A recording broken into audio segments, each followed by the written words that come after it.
नमस्कार, बहुत बहुत स्वागत है न्यूज 21 में। आप सभी के साथ मैं हूं ऋतिका पांडे। हमारा उत्तराखंड हमारा स्पेशल बुलेटिन देखना है। दिनेशपुर की बड़ी खबरों से शुरुआत करते हैं, जहां बात होगी योग दिवस की।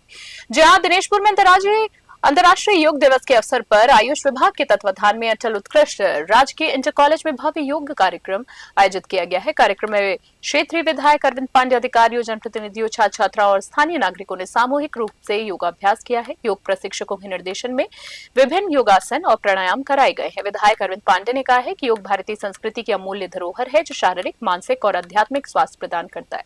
उन्होंने लोगों से नियमित योग की जीवन शैली का हिस्सा बनाने की अपील की है। कार्यक्रम का उद्देश्य योग के प्रति जागरूकता बढ़ाना, स्वस्थ जीवन शैली को प्रोत्साहित करना रहा। दिनेशपुर से राहुल विश्वास की रिपोर्ट।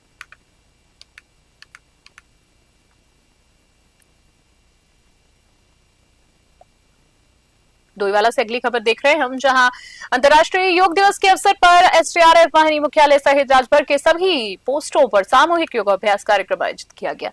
इस दौरान अधिकारियों, कर्मचारियों और प्रशिक्षण प्राप्त कर रहे रिक्रूटर्स, आरक्षियों ने विभिन्न योगासन और प्राणायाम का अभ्यास किया है। कार्यक्रम के माध्यम से सभी ने योग को स्वस्थ और संतुलित जीवन शैली का आधार बताया है।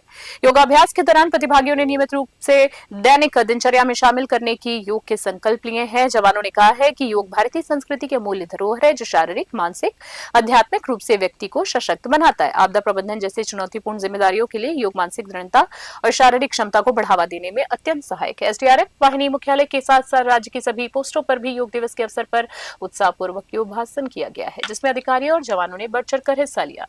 डोईवाला से आशीष यादव की रिपोर्ट।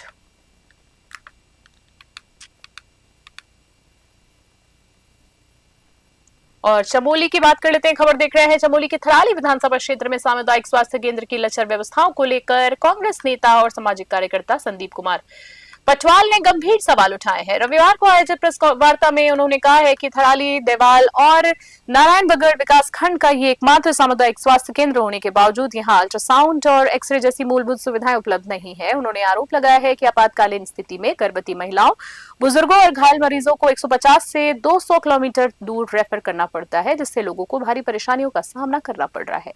उन्होंने कहा कि पूर्व में जनप्रतिनिधियों द्वारा 6 महीने के भीतर सुविधाएं उपलब्ध कराने का आश्वासन दिया गया था, लेकिन आज तक कोई कार्य नहीं हुआ है। कांग्रेस नेता ने इसे सरकार की नाकामी बताते हुए चेतावनी दी है कि यदि जल्द कार्रवाई नहीं हुई तो पार्टी उग्र आंदोलन, धरना प्रदर्शन और आमरण अनशन के लिए बाध्य होगी। चमोली से सुरेंद्र धनेत्रा की रिपोर्ट। लापरवाही भारतीय जनता पार्टी की सरकार और उनके विधायकों की रही है, जिन्होंने कि जनता से अटूट विश्वास लेकर के विश्वासघात करने का काम किया है। और आज भी विगत 10 वर्षों से इस प्रदेश की सत्ता में काबिज हैं भारतीय जनता पार्टी की सरकार, उनके विधायक, लेकिन अभी तक इतना समय बीत जाने के पश्चात भी न तो अल्ट्रासाउंड मशीन लग पाई है, न एक्सरे मशीन लग पाई है। लोगों को यहाँ से 200 और 100-150 किलोमीटर यहाँ से दूर हेल्थ सेंटर जाना पड़ रहा है, जहाँ पे उनको अल्ट्रासाउंड और एक्सरे की सुविधा लेनी पड़। और अगली खबर की बात करते हैं, सितारगंज में आजाद समाज पार्टी ने रविवार को वीरेंद्र नगर कार्यालय से परिवर्तन यात्रा का शुभारंभ किया है। यात्रा शुरू होने से पहले आयोजित सभा में पार्टी नेताओं ने जन समस्याओं और युवाओं से जुड़े मुद्दों को प्रमुखता से उठाया। परिवर्तन यात्रा वीरेंद्र नगर से मुख्य बाजार, शक्ति फार्म, सिटकुल, सेनौना, जिया, सिसाना, नकलिया चौक सहित विभिन्न क्षेत्रों से होकर गुजरी है। सभा को संबोधित करते हुए वक्ताओं ने कहा कि यात्रा जो है शोषण और उत्पीड़न के खिलाफ निकाली जा रही है। उन्होंने कहा कि युवाओं को मुकदमे नहीं बल्कि रोजगार और मुकाम मिलना चाहिए। क्षेत्र में बढ़ते शराब के ठेकों पर चिंता जताते हुए नेताओं ने कहा है कि इससे युवा पीढ़ी प्रभावित हो रही है। वक्ताओं ने भूमि पर अधिकार देने और युवाओं पर दर्ज मुकदमे वापस लेने की मांग उठाई है। पार्टी नेताओं ने दावा किया है कि क्षेत्र में जनता बदलाव चाहती है और इसी उद्देश्य से परिवर्तनशील यात्रा निकाली जा रही है। सितारगंज से मनोज हालदार की रिपोर्ट। पूरे भारत पे चंद्रशेखर भाई का कब्जा होगा। मतलब आजाद समाज पार्टी पूरे भारत में आना है, पूरे भारत में आना है, क्योंकि जुल्म हद से ज्यादा गुजर चुका है। बिल्कुल जुल्म बेहिसाब हो चुका है। भाईचारे के नाम पर मैं तो ये चाहता हूँ, हिंदू हो, मुसलमान हो, सिख हो, ईसाई हो, सब एक साथ मिलकर चले, सब एक साथ भारत को लेकर चले। धन्यवाद आपके दर्शकों को धन्यवाद करना चाहूंगा। जैसा कि 2 दिन पहले हमने प्रेस वार्ता करी है और आप लोग शामिल थे, मैं यहाँ की क्षेत्रीय जनता का धन्यवाद करूंगा। हम इस क्षेत्र में बदलाव और परिवर्तन चाहते हैं। जो यात्रा हमारी निकल चुकी है, आपसे कहा था हम लोग 2 दिन बाद निकलेंगे, आज हम लोग निकल चुके हैं और हम क्षेत्र में बदलाव को लेके, क्षेत्र में परिवर्तन को लेके हमारे अनुसूचित जाति, SC, ST, OBC, general category, जो भी समाज हर वर्ग हर समुदाय के लोग हैं, उनके साथ अत्याचार शोषण हम नहीं सहेंगे। परिवर्तन यात्रा का आगाज हो चुका है और इस यात्रा का जो मेन उद्देश्य यही है कि जो इन लोगों को यहाँ पर भू मालिकाना हक, जो मुख्य इनकी जो मांग है उसको लेकर के, और जो जनता है यहाँ की बदलाव चाहती है। ये लोग जो है सारे शोषण, अत्याचार और जुल्म जाति के शिकार हुए लोग हैं, जो चाहते हैं कि सितारगंज में बदलाव हो, और इस बार निश्चित रूप से सितारगंज के अंदर बदलाव होकर रहे। डोईवाला से अगली खबर देख रहे हैं हम, जहां डोईवाला विक्रम यूनियन से जुड़े पदाधिकारियों ने उप जिलाधिकारी को ज्ञापन सौंपकर यूनियन के निष्पक्ष चुनाव कराने की मांग की। ज्ञापन में पदाधिकारियों ने वर्तमान अध्यक्ष प्रताप यादव पर गंभीर आरोप लगाते हुए कहा कि वर्ष 2011 से अब तक यूनियन में लोकतांत्रिक प्रक्रिया का पालन नहीं किया गया।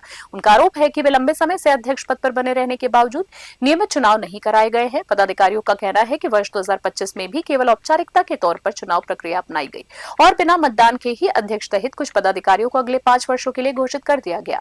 उन्होंने इसे यूनियन के संविधान और लोकतांत्रिक मूल्यों के खिलाफ बताते हुए प्रशासन से हस्तक्षेप की मांग की है। ज्ञापन के माध्यम से उप जिलाधिकारी से मांग की गई कि यूनियन के चुनाव पारदर्शी, निष्पक्षता के साथ ही साथ निष्पक्ष और लोकतांत्रिक तरीके से कराए जाए, ताकि सभी सदस्यों को अपने प्रतिनिधि चुनने का अधिकार समान रूप से मिल सके। डोईवाला से आशीष यादव की रिपोर्ट।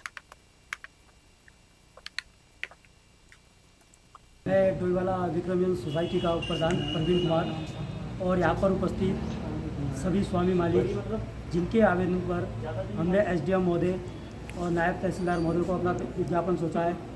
जो 2025 जून के माह में चुनाव प्रक्रिया की गई थी, उसमें आधे से ज़्यादा वोटों की बहुत अच्छे कार्यकाल इन लोगों ने चलाया अपना, तो हमारे सामने चुनाव लड़े ना, क्यों पीछे हट रहे हैं? जब आपका कार्यकाल इतना अच्छा 16 साल में चलाया, तो अब जब हम चुनाव की मांग कर रहे हैं तो भाग क्यों रहे हैं? पीछे न भागे, सामने लड़े, चुनाव लड़े, हम तैयार हैं, हम खड़े हैं। मैं डोईवाला विक्रम यूनियन सोसाइटी का प्रधान प्रवीण कुमार और यहाँ पर उपस्थित सभी स्वामी मालिक, जिनके आवेदन पर हमने SDM।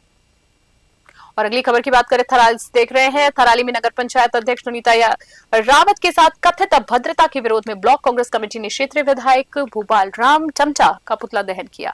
कांग्रेस कार्यकर्ताओं ने आरोप लगाया कि अंतर्राष्ट्रीय योग दिवस के अवसर पर आयोजित कार्यक्रम के दौरान नगर पंचायत अध्यक्ष के संबोधन में व्यवधान डाला गया और उनके साथ अभद्र व्यवहार किया गया है। नगर पंचायत अध्यक्ष सुनीता रावत ने कहा है कि कार्यक्रम के दौरान भाजपा युवा मोर्चा के कुछ पदाधिकारियों और पूर्व जिला पंचायत सदस्य द्वारा शोरगुल और अभद्रता की गई है, जबकि विधायक मौके पर मौजूद होने के बावजूद हस्तक्षेप नहीं उन्होंने किया। उन्होंने चेतावनी दी है कि यदि सार्वजनिक माफी नहीं मांगी गई तो आंदोलन को और तेज किया जाएगा। वहीं कांग्रेस नेताओं ने भाजपा पर महिला सम्मान की अनदेखी का आरोप लगाते हुए विधायक से माफी की मांग की। इस दौरान बड़ी संख्या में कांग्रेस कार्यकर्ता, स्थानीय लोग मौजूद रहे। थराली से नवीन चंदोला की विशेष रिपोर्ट।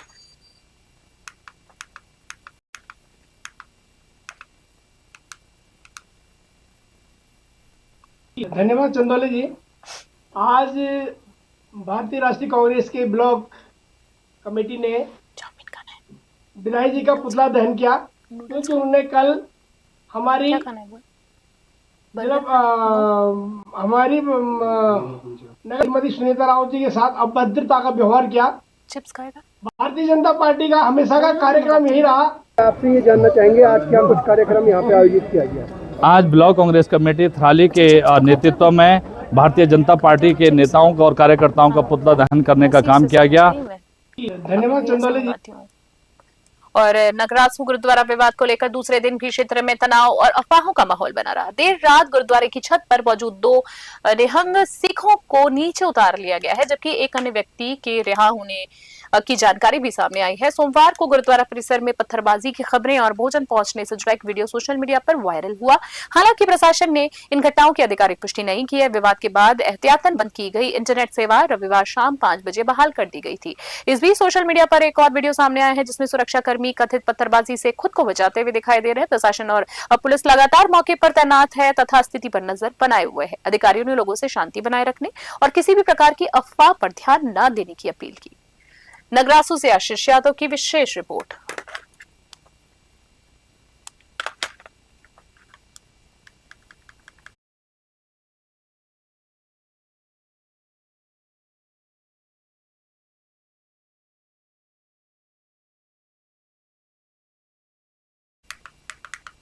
उत्तराखंड बुलेटिन में फिलहाल के लिए इतना ही। बने रहिए न्यूज़ 21 के साथ। नमस्कार, जय हिंद, जय भारत।